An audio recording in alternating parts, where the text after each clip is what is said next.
अरे भैया, मेरे घर पर ताला किसने लगा दिया? मैं तो सुबह खुला छोड़ के गया था।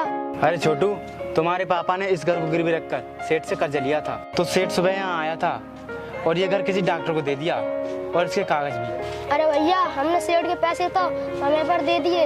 ये कलयुग चल रहा है छोटू, जिसको जहाँ मौका मिलता है वो बख्शता नहीं है। और हाँ, तुमने सेठ को पैसे देते वक्त घर के कागज वापस लिए थे क्या? नहीं, मुझे इसके बारे में कोई जानकारी नहीं है। तो बस यही तो तुम्हारी सबसे बड़ी भूल थी।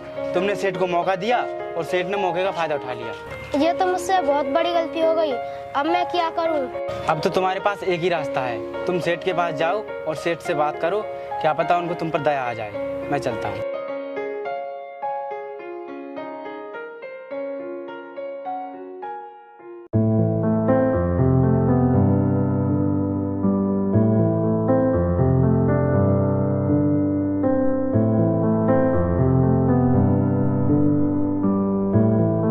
सेठ जी, आपने मेरे साथ ये क्या कर दिया?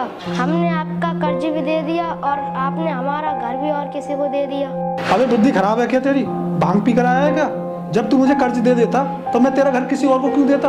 ये तो आप बेईमानी कर रहे हो सेठ जी। मुझे बेईमान बोल रहा है? तुझे पता भी है तेरे बाप को कर्ज देकर तुम पर कितना बड़ा एहसान किया है मैंने? ऐसा नहीं, अन्याय किया है तुमने मेरे साथ, क्योंकि आपने एक बच्चे की सर पे से छत छीन ली। ये बेहूदी बातें बंद कर।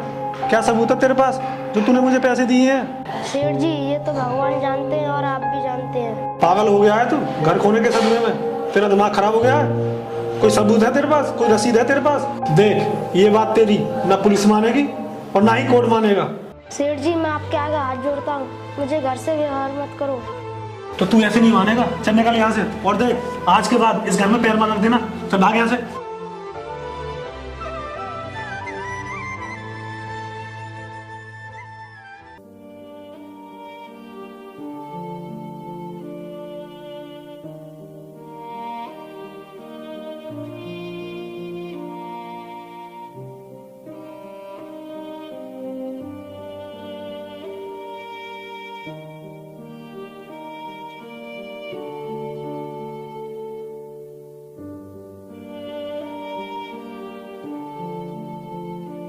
अबे कहाँ अंदर घुसे चला जा रहा है? मैम साहब, ये घर मेरा है। सेठ ने मेरे साथ धोखा करके ये घर आपको दिया है। आप सेठ से कहो कि ये घर मुझे लौटा दे।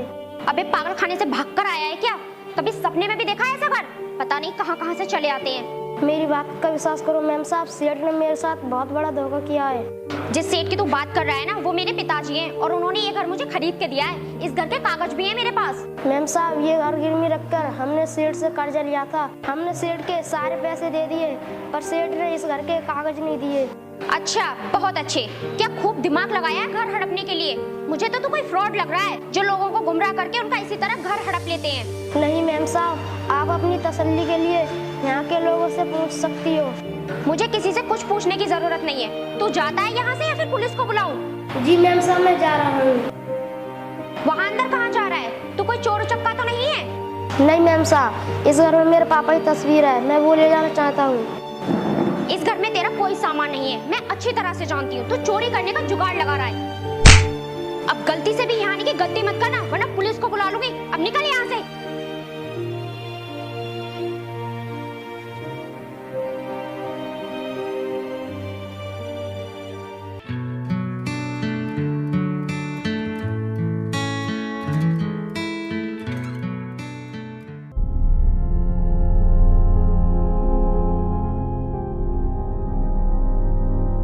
सर, मैं अंदर आ सकता हूँ क्या?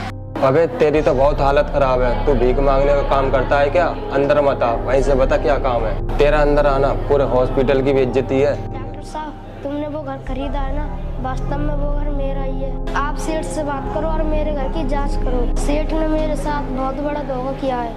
अबे चल हट, निकल यहाँ से। तू इस काम के लिए मेरे पास आया है? मुझे लगा कि तू इस अस्पताल में साफ सफाई का काम मांगने के लिए आया है। चल निकल यहाँ से। डॉक्टर साहब, गरीब की बददुआ मत लो। अबे चल, उस घर के गेट पे खड़े होने की औकात भी नहीं है तेरी। डॉक्टर साहब, मुझे रोड पे लाकर आपको क्या मिल जाएगा? तू जितनी जल्दी हो सके निकल यहाँ से, वरना हर मर्ज का इलाज है मेरे पास। ऐसा इंजेक्शन ठोकूंगा कि तड़प तड़प के जान निकल जाएगी तेरी।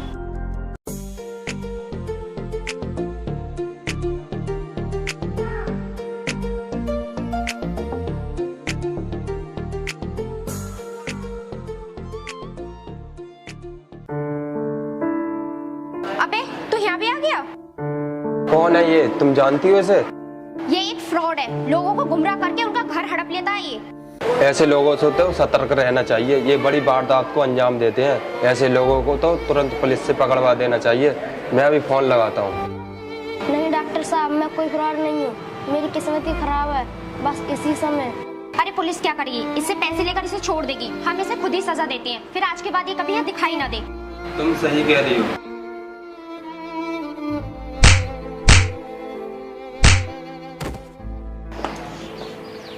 उठ चल यहाँ से अब, और आज के बाद नहीं, अब दिखाई मत देना, निकल अब यहाँ से।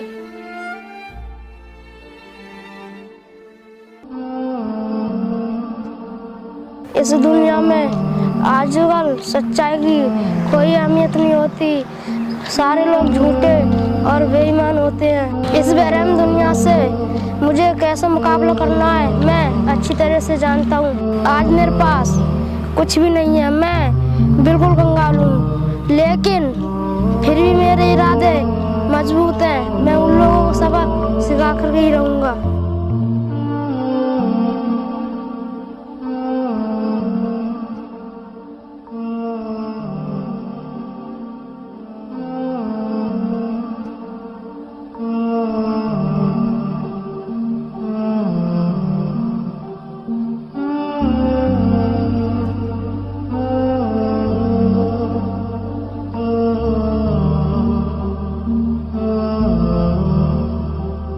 अब देखना, इस ब्रिज के दम पर मैं उन बेईमान लोगों को सबक सिखाऊंगा।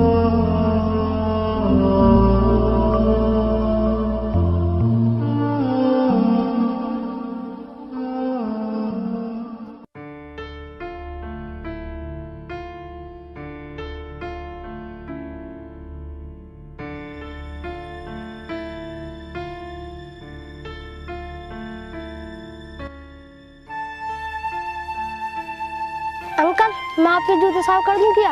हाँ बेटे कर दो, मुझे भी जूते पॉलिश कराने का टाइम नहीं मिला। अच्छा हुआ तुम मिल गए। अभी करता हूँ अंकल।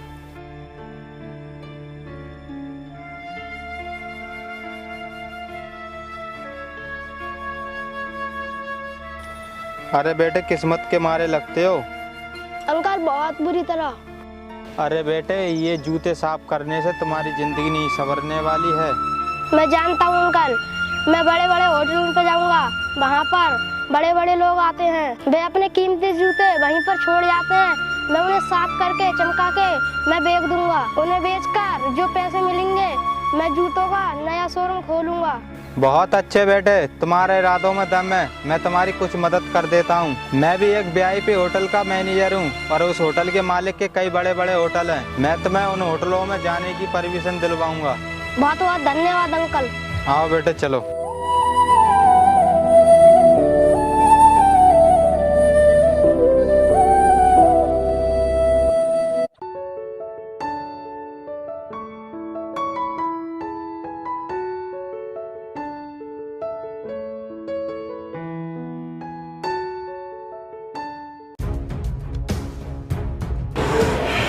क्या हुआ, तुम इतने घबराए हो क्यों हो? कोई सीरियस केस है क्या? सीरियस केस नहीं, पुलिस केस है डॉक्टर साहब। अस्पताल पर पुलिस ने छापा मारा है। क्या?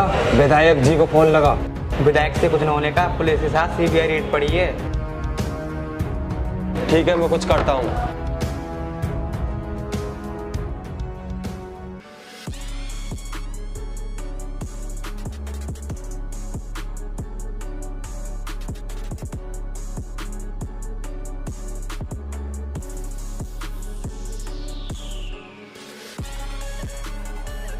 डॉक्टर, हमारे पास आपकी गिरफ्तारी और अस्पताल के सर्च वारंट हैं। लेकिन सर, मेरे वारंट किस वजह से निकाले गए हैं? तुम्हारे इस अस्पताल में नशीली दवाइयाँ और ड्रग्स का धंधा होता है। अरे सर, ये सब तो झूठ है। हमने तुम्हारे अस्पताल में अभी छापा मारा है, कुछ नशीली दवाइयाँ और 3 किलो कोकीन बरामद की है। सर आप नहीं जानते, लोग जलते हैं मेरी तरक्की से। कोई मुझे फंसाने की कोशिश कर रहा है। बकवास बंद कर, अब कोई बहाना नहीं चलेगा। इस केस में तेरे साथ 2 लोगों के नाम शामिल हैं। बताइए कहाँ मिलेंगे? पहली तेरी वाइफ, दूसरा तेरा सेठ ससुर। सर मैं ये जानना चाहता हूँ, आपने मेरे वारंट किसके कहने पर निकाले? वो जो आदमी है ना, तुम उसका कुछ नहीं बिगाड़ सकते। वो इस शहर में सबसे बड़ी जूतों की कंपनी का मालिक है। मैं उनसे मिलना चाहता हूँ और जानना चाहता हूँ कि उनसे मेरी क्या दुश्मनी है। हवलदार, इसकी वाइफ और इसके सेठ ससुर को उठा लो और कंपनी के मालिक के साथ मीटिंग फिक्स कर दो। इसके दिल को तसल्ली मिल जाएगी। ठीक है सर, चल बे। देखा हो।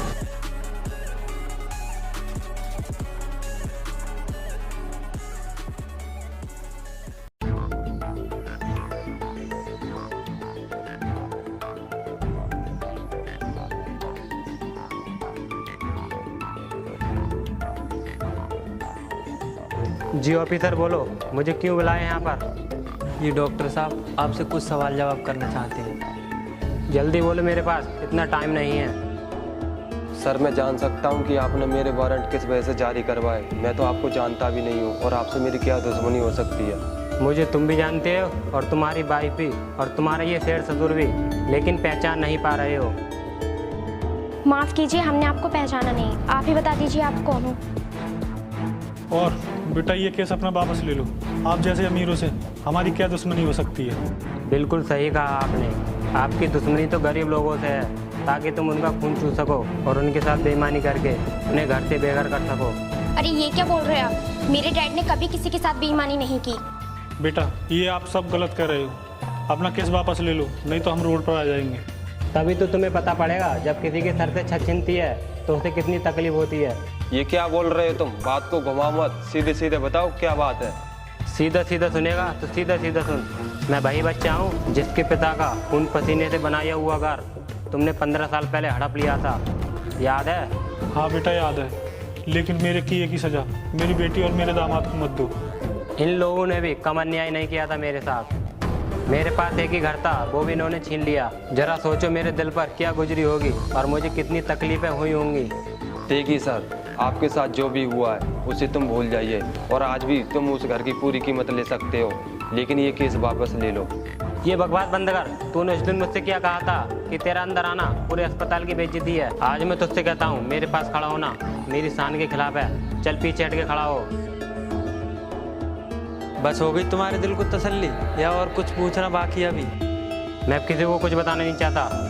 मेरे पास इतना टाइम नहीं है ये सब फालतू बातों के लिए। और सुनो, इन लोगों ने अपने छोटे छोटे फायदे के लिए हमेशा गरीब लोगों की बलि चढ़ाई है। ये लोग किसी भी हालत में बचने नहीं चाहिए। इन लोगों को कोर्ट में घसीटो और कड़ी से कड़ी सजा दो और इनकी प्रॉपर्टी को सीज कर दो और हॉस्पिटल भी और फार्म हाउस भी ले जाओ इन्हें।